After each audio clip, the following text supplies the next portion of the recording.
a premissa de que temos controle absoluto sobre os nossos próprios pensamentos for tipo uma grande ilusão, sabe?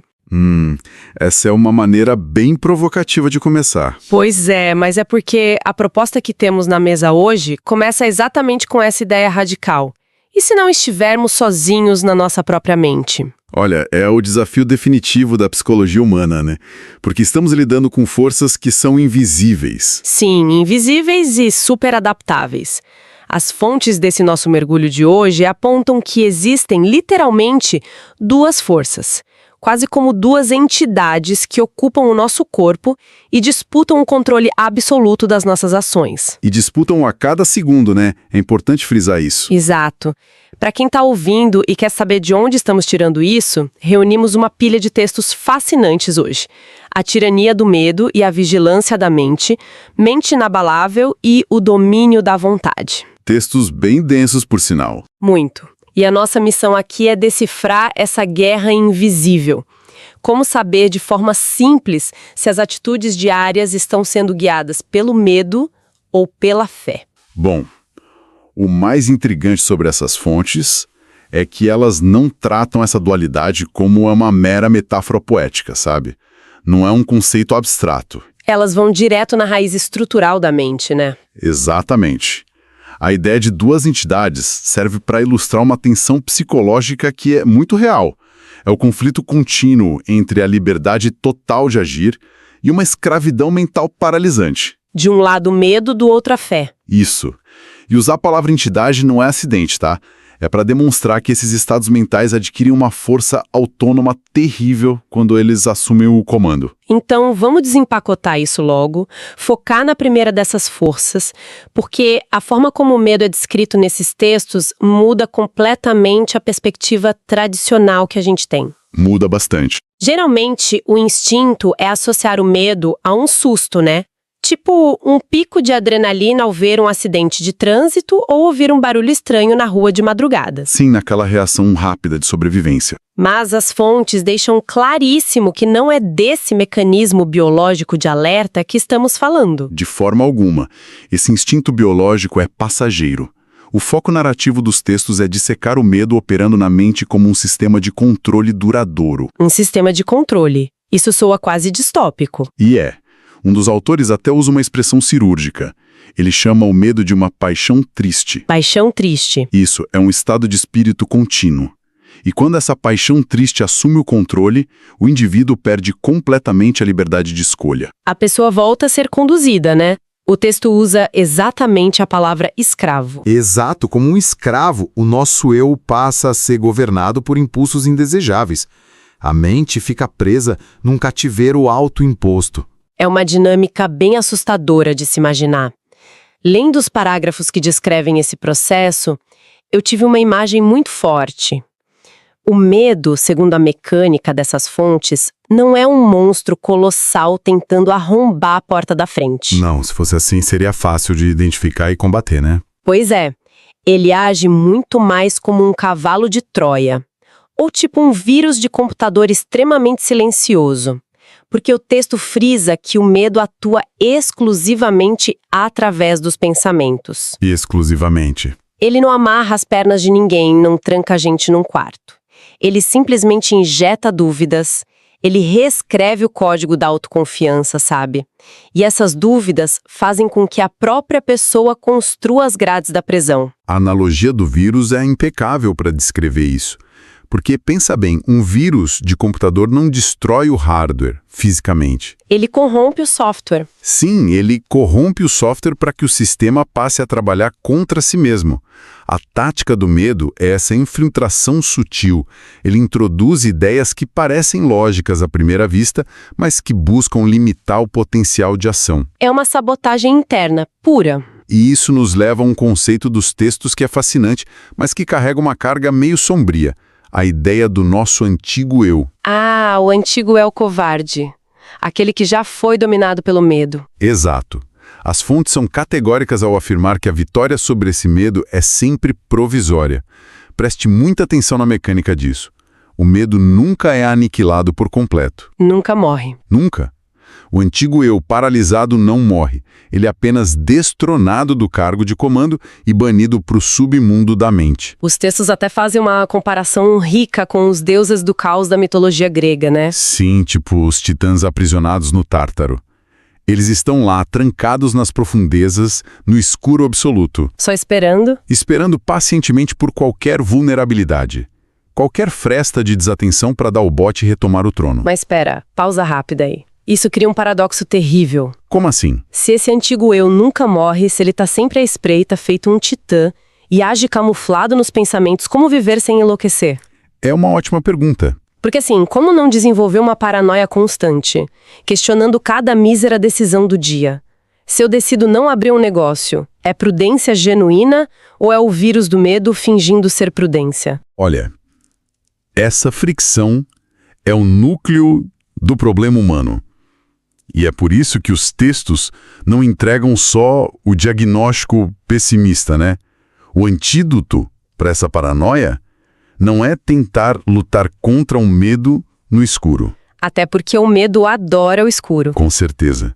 O combate direto ao medo só gera mais ansiedade. A solução proposta é compreender e fortalecer a outra entidade que habita o nosso ser. Aquela que tira o oxigênio do medo. A fé. Isso. O impulso da fé entra na equação de uma maneira totalmente revolucionária aqui. Aqui é que a leitura dá um giro bem surpreendente para mim, porque o texto introduz a entidade da fé com uma definição super pragmática, né? Sim, bem pé no chão. No senso comum, a palavra fé está quase sempre atrelada a dogmas ou milagres inexplicáveis, uma esperança cega. Mas os textos arrancam a fé desse pedestal mágico. Totalmente. Eles a descrevem como uma certeza cognitiva poderosa. Certeza cognitiva é uma convicção estruturada que não conhece limitações, ignora a palavra impossível. E o detalhe mais importante para quem está acompanhando a gente, essa fé não tem nada a ver com quebrar as leis da física. Não é esperar que o mar se abra, né? Exato. Essa redefinição retira a fé do campo do pensamento mágico e coloca direto na estratégia mental. A fé, nessas fontes, não é cruzar os braços e esperar a intervenção divina. É o oposto. É o oposto. O mecanismo age como um sistema de navegação inteligente. Ele fornece impulsos de pensamentos lógicos para ajudar na realização de planos. Ou seja, se a gente comparar com uma viagem de carro, tipo, o medo é aquela neblina espessa que faz o motorista pisar no freio achando que vai cair do penhasco. Perfeito. E a fé não é um helicóptero que aparece para içar o carro magicamente. Não, a fé é simplesmente o vento que dissipa a neblina e mostra que a estrada está reta e segura. Uma excelente forma de visualizar. A fé fornece o mapa limpo de interferências, a direção correta para que os desejos se estruturem em planos reais. É um GPS que opera sem o ruído da ansiedade. E quando esse ruído sai de cena, o que sobra é a lógica pura e direcionada para a ação. O cérebro para de gastar energia criando cenários de desastre e passa a investir energia formulando soluções. Maravilha! A teoria faz todo sentido, mas a gente precisa trazer isso para o chão de fábrica da vida real. Falar de entidades, titãs e mapas lógicos é legal, mas quem ouve a gente precisa de uma ferramenta de diagnóstico diário. Diagnóstico prático, certo? Numa terça-feira caótica no escritório, como alguém consegue identificar quem está no comando? Como detectar o bote silencioso do medo antes de ser escravizada por ele? Olha, a regra de ouro das fontes é notavelmente simples. Observe a qualidade da emoção que acompanha o pensamento. A qualidade da emoção? É uma análise química quase instantânea. Se há incerteza persistente, uma aflição palpável no peito, ou se as ideias são obcecadas pela limitação, tipo focar nos motivos pelos quais vai falhar, no que vão pensar. Isso é o medo no comando. É a voz do vírus. Por outro lado, se existe uma coragem vibrante, uma tranquilidade e a certeza de que o objetivo é realizável, mesmo sabendo que vai ser difícil, então é a fé ditando o ritmo. E os textos usam uma expressão muito gráfica sobre como lidar com o primeiro cenário, o do medo. Eles falam que é imperativo manter as portas da mente hermeticamente fechadas. Hermeticamente fechadas contra pensamentos de limitação. E vamos aplicar isso a um exemplo mundano. Uma das fontes usa um cenário bem realista sobre preocupação financeira, né? Sim. E nada testa mais a teoria do que a ameaça à sobrevivência material. É o teste de fogo total. Imagina os boletos acumulando, a conta bancária no vermelho. A reação instintiva, corrompida pelo medo, é o desespero. Passar a madrugada em claro com o coração acelerado. Imaginando a falência, a perda da casa. Dar espaço a esse pânico é, nas palavras dos autores, escancarar a porta da mente para a escravidão. Porque a partir daí o cérebro entra em modo de defesa e não cria estratégia nenhuma. Fica paralisado. E como operaria a mente blindada, guiada pela fé, diante desse exato mesmo extrato bancário negativo? Bom, ela recusaria a entrada do pânico, né? Exatamente. O extrato negativo é lido só como um dado, uma informação, não uma sentença de morte. Em vez de alimentar o desastre, a mente foca na coragem. Uma postura de confiança de que a solução vai vir através da ação. Isso. Não é delírio, não é negar a dívida. É abordar a dívida sem aflição emocional. Sem desespero, o intelecto fica livre para pensar: o que eu posso vender? Quem eu posso contatar hoje? O contraste é brutal. O medo tira a sua capacidade de enxergar a porta e a fé acende a luz para você achar a maçaneta. Bela analogia. Mas sendo bem pragmática aqui, a execução disso parece exigir um esforço hercúleo. Ah, sem dúvida. Bloquear preventivamente qualquer ideia negativa o tempo todo, isso não causa uma exaustão mental absurda? Não é lutar contra a natureza humana? Essa dúvida atinge o cerne do método. E os autores são honestos. Eles não vendem a ilusão de que é fácil. Eles demandam uma vigilância constante e ininterrupta. Imagino que segurar a porta fechar a mente canse. Cansei muito. Por isso o ponto fundamental é entender que não é um estado passivo. Se você só ficar segurando a porta contra os pensamentos ruins, a força de vontade cede. O segredo é a substituição ativa. Vamos aprofundar nesse como. Como essa substituição ativa funciona mecanicamente no cérebro sob estresse. A regra mecânica é que a mente não suporta o vácuo. Se a pessoa tenta não pensar nas dívidas, o cérebro volta para as dívidas. A substituição ativa exige que no milissegundo em que a aflição tenta invadir, a pessoa force a mudança de foco. Arrancar a dúvida e plantar outra coisa no lugar. Um esforço intencional. Vem o pensamento "eu vou falir", a instrução é interromper brutalmente e sobrepor com "eu tenho habilidades para resolver isso, qual é o passo de hoje?". Requer muito treino, né? Muito treino. Mas a cada sucesso, o circuito do medo enfraquece e o caminho neurológico da coragem fica mais pavimentado. É quase como treinar um músculo mesmo até ficar automático. E isso nos leva direto ao grande paradoxo que os textos apresentam sobre a ação no mundo físico. A parte da execução. Isso. A gente já estabeleceu que a mente tem que estar blindada. A fé tem que substituir a incerteza para dar liberdade emocional, mas tem que fazer a ponte para a realidade. Claro. O despertador toca na segunda-feira, a mente está protegida. E aí? A fé por si só não redige os relatórios atrasados, né? A fé não lava a louça que está na pia. É exatamente nesse gargalo que as interpretações místicas da fé desmoronam. E as fontes são afiadas nisso. A conclusão é inegociável.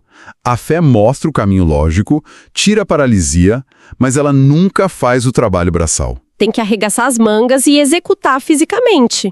A manifestação física depende do suor humano. Sempre. Culpa tóxica de achar que o insucesso é falta de vibração, sabe? De não ter acreditado o suficiente. É uma armadilha comum, né? Acreditar que só pensar positivo resolve. A fé cria infraestrutura psicológica. O cenário perfeito. Mas os resultados só se materializam com a fricção da ação continuada. O livre-arbítrio tem que ser exercido na prática. E avaliando isso de forma ampla, é um sistema muito coeso. Agir com fé não é sentar na poltrona e decretar que o universo vai pagar as contas. Quem dera. Pois é. Agir com fé é receber aquele impulso lógico, tipo a ideia de mudar de carreira, e não deixar a dúvida matar essa semente. A fé permite que a ideia sobreviva. Mas depois disso, o indivíduo precisa estudar o mercado, agendar reuniões. A mágica está em executar essas tarefas árduas com a convicção de quem sabe que a vitória é inevitável. É fazer acontecer sem o freio de mão puxado. Eu penso muito naquele micromomento antes de tomar uma atitude desconfortável, tipo apertar o botão de enviar num e-mail crucial. Nossa, esse momento é crítico. Se o medo tá no comando, o dedo hesita. A mente diz, vão rir de você, apaga isso. A pessoa desiste e continua escrava. Se a fé tá no comando, a mente diz, o trabalho foi feito, as consequências não me intimidam. E o dedo aperta o botão. O atrito interno é completamente diferente. Esse micromomento é o verdadeiro campo de batalha. A enorme diferença entre quem vive cativo e quem tem autonomia raramente é genialidade. É só o passo entre a ideia e a ação, né? Estritamente isso. O prisioneiro do medo sofre de paralisia analítica, imagina fracassos e desiste. Quem opera guiado pela fé apenas executa a tarefa lógica do dia, livre do peso esmagador da incerteza. Observando toda a jornada desde o começo hoje, é impressionante como a premissa lá das duas entidades ancestrais nos trouxe para uma conclusão tão pragmática de autogestão. Sim, os três textos convergem exatamente para a mesma mecânica de responsabilização implacável. É um modelo onde não existe espaço para o vitimismo. A responsabilidade é transferida inteira para quem lê. Se o vírus do medo paralisou, foi porque a porta da mente não foi vigiada. E se o objetivo não foi atingido, foi porque faltou ação. A teoria se recusa a culpar o mundo externo. Isso serve como um excelente resumo do que a gente desmontou hoje. Vimos que o medo é um ditador sorrateiro, um parasita que usa nossa imaginação como arma. E que o antídoto à fé é o GPS lógico da coragem. Desfaz a neblina. Mas que essa bússola é inútil sem a capacidade de agir. A fé não anda por nós. É a síntese perfeita do equilíbrio entre o controle interno e o trabalho externo. E para fechar, voltando àquela imagem mitológica, saber que o antigo eu, o covarde, nunca morre, apenas fica à espreita, isso não precisa ser motivo de desespero para quem está ouvindo. Pelo contrário, né? Pelo contrário, ter consciência que o parasita está rondando é o lembrete necessário para nos arrancar do piloto automático. É o alarme para assumirmos as rédeas. Se a gente matasse o medo de vez, ia mergulhar na preguiça intelectual. Essa linha de raciocínio conduz a uma provocação ideal para encerrar hoje. Diga lá. Se a vitória sobre o medo é provisória e o algoz caótico não é destruído, será que o medo deve ser encarado só como vilão? Ou será que ele atua como contrapeso estrutural da nossa evolução? Fica a reflexão. Será que a força da nossa fé, a nossa vigilância diária e a bravura das nossas ações só são tão afiadas exatamente porque sabemos que o parasita está no escuro aguardando um deslize? Fica aí o questionamento fantástico para continuarmos explorando as profundezas da própria mente. Até a próxima!